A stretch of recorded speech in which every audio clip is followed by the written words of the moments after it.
암 유발 최악의 음식. 화학자들은 공짜로 줘도 안 먹는다는 음식의 정체. 내가 무심코 즐겨 먹는 음식이 내 몸을 서서히 망가뜨리고 있다는 생각 한 번쯤 해본 적 있으신가요? 화학 전문가들이 경고하는 우리 식탁에 너무나도 흔하게 오르지만 사실은 암세포를 키울 수도 있는 암 유발 최악의 음식과 습관들에 대해 이야기해 보려고 합니다. 조금은 불편한 진실일 수 있지만 건강한 내일을 위해 꼭 알아야 할 내용들이니 끝까지 읽어보시면 좋을 것 같습니다. 매일 먹는 수산물 속 화학물질, 몸에 좋다고 알려진 등푸른 생선, 각종 해산물 등은 우리 식탁에 정말 자주 오르는 식재료인데요. 그런데 이런 수산물은 과부하 화합물, PFAS의 주된 노출 경로가 될 수 있다고 합니다. 영원한 화학물질이라는 별명을 가지고 있을 정도로 한번 몸에 들어오면 잘 분해되지 않고 5년 이상 머무르며 계속 축적이 된다고 해요. 과부하 화합물은 공장에서 사용하는 방수 코팅제, 전자제품 등 산업 현장에서 배출되어 강과 바다로 흘러 들어가는데요. 우리나라가 제조업 강국이다 보니 안타깝게도 연안의 오염도가 상대적으로 높을 수밖에 없는 현실입니다. 바다는 전 세계적으로 순환하지만 오염원인 육지 근처에 서식하는 수산물일수록 과부하 화합물 농도가 높게 나타나는 경향이 있다고 해요. 이 성분이 우리 몸에 쌓이게 되면 간 독성을 유발하고 콜레스테롤 수치를 교란할 뿐 아니라 심지어 갑상선암과 같은 특정 암의 발병 가능성을 높인다는 연구 결과까지 나오고 있어 전 세계가 주목하고 관리하는 대상입니다. 그렇다고 몸에 좋은 수산물을 아예 끊을 수는 없을 텐데요. 다행히 노출을 최소화할 방법이 있습니다.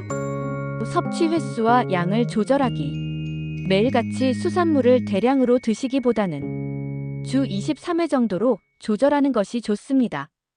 조리법 바꾸기. 회나 구이보다는 탕이나 찌개로 끓여 드시는 편이 좋습니다. 유해 물질들이 국물로 빠져나오기 때문인데요. 이때 건더기 위주로, 특히 생선의 내장 부위는 가급적 피하고 살코기만 드시는 것이 좋습니다. 배달음식 포장용기. 이제 미세 플라스틱 이야기는 너무 많이 들어서 지겨우실 수도 있습니다. 하지만 그 중에서도 우리가 특히 조심해야 할 것이 바로 폴리스타이렌 PS, 흔히 스티로폼이라 불리는 재질인데요. 떡볶이, 순대, 튀김 등을 포장해주는 흰색 용기, 일부 컵라면 용기 등이 바로 EPS 재질로 되어 있습니다. 편리하고 저렴해서 정말 많이 쓰이지만 뜨겁고 기름진 음식이 닿았을 때 위험할 수 있어요. 용기 표면에서 눈에 보이지 않는 미세 플라스틱이 다량으로 떨어져 나와 음식에 섞여 들어가기 때문입니다. 실제로 한 동물 실험에서는 EPS 미세 플라스틱을 섭취한 쥐의 암세포 성장 속도가 눈에 띄게 빨라지고 다른 장기로의 전이 가능성까지 높아졌다는 충격적인 결과가 발표되기도 했습니다. 심지어 항암제에 대한 내성까지 키운다고 하니 편리함과 맞바꾸기에는 너무나도 큰 위험이 아닐까 생각합니다. 이제부터 배달 음식을 주문하거나 음식을 포장할 때 용기 재질을 한 번 더 확인하는 습관을 들여보세요. 되도록이면 PS 스티로폼 용기를 사용하는 곳은 피해주시고 약간의 번거로움을 감수하더라도 직접 유리나 스테인리스 용기를 들고 가서 포장해오는 것이 가장 안전합니다. 랩 씌워 전자레인지 돌리기. 남은 음식을 데울 때 랩을 씌워 전자레인지에 돌리는 분들 정말 많으신데요.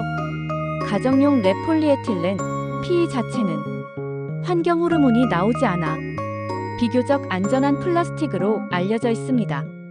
하지만 문제는 전자레인지와 만났을 때 발생합니다. 연구진이 직접 실험한 결과 음식에 랩이 직접 닿은 상태로 전자레인지를 돌리자 음식 표면에 엄청난 양의 미세 플라스틱이 달라붙어 있는 것이 확인되었다고 해요. 이런 미세 플라스틱이 우리 몸에 들어오면 어떤 악영향을 미칠지 아무도 장담할 수 없습니다. 따라서 전자레인지를 사용할 때는 랩이 음식에 절대 직접 닿지 않도록 해야 합니다. 움푹한 사기 그릇에 음식을 담고 그릇 위를 랩으로 감싸 음식과 랩 사이에 충분한 공간을 확보해 주세요. 이렇게 하는 것만으로도 불필요한 미세 플라스틱 섭취를 막을 수 있습니다. 최고의 해독제는 소식. 지금까지 우리 몸에 해로운 외부 물질들에 대해 이야기해 보았는데요. 우리 몸 스스로를 정화하고 건강하게 만드는 가장 근본적인 방법을 알려드리겠습니다.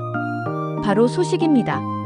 세계적인 장수촌으로 유명한 일본 오키나와 사람들이 식습관을 오랫동안 관찰한 결과 공통점은 바로 소식이었다고 해요. 최근 과학계에서는 소식이 왜 건강과 장수에 이로운지를 명확하게 밝혀냈습니다. 우리가 섭취하는 칼로리를 줄이면 우리 몸속에서 리토콜산이라는 물질의 농도가 증가하는데요.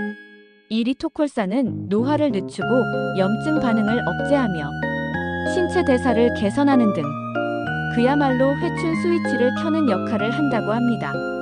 굳이 비싼 영양제를 찾을 필요 없이 우리 몸이 스스로 만들어내는 최고의 해독제인 셈이죠. 소식의 기준은 어렵지 않습니다.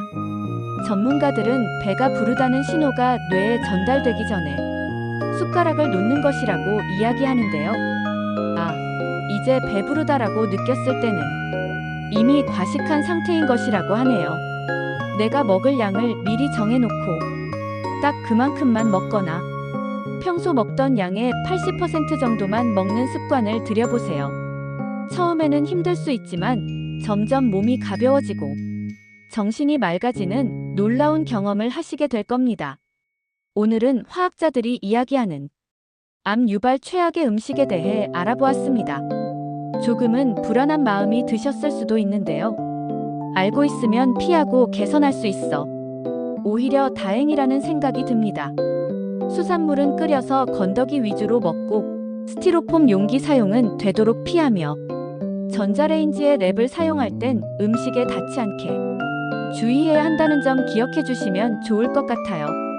쉽진 않겠지만 소식을 실천해 보시는 것도 좋을 것 같네요. 지금까지 우리가 무심코 지나쳤던 식습관 속 위험 요소들을 살펴보았습니다. 수산물, 포장용기, 전자레인지, 랩 사용. 모두 익숙하지만 조금만 주의하면 충분히 개선할 수 있는 부분들이죠. 그리고 무엇보다 중요한 해독법은 바로 소식이라는 단순하지만 강력한 실천입니다. 건강은 하루아침에 만들어지지 않지만 오늘의 작은 선택이 내일의 큰 변화를 이끕니다. 이제는 알고 있는 만큼 지키는 지혜가 필요한 때입니다. 당신의 식탁이 건강을 지키는 첫 번째 방어선이 되길 바랍니다. 오늘부터 실천해보세요. 수산물 조리법 바꾸기, 스티로폼 피하기, 소식 실천하기. 그리고 구독 꾹, 좋아요 꾹, 은 사랑입니다. 건강한 습관 함께 만들어가요. 건강한 하루 보내세요. 감사합니다.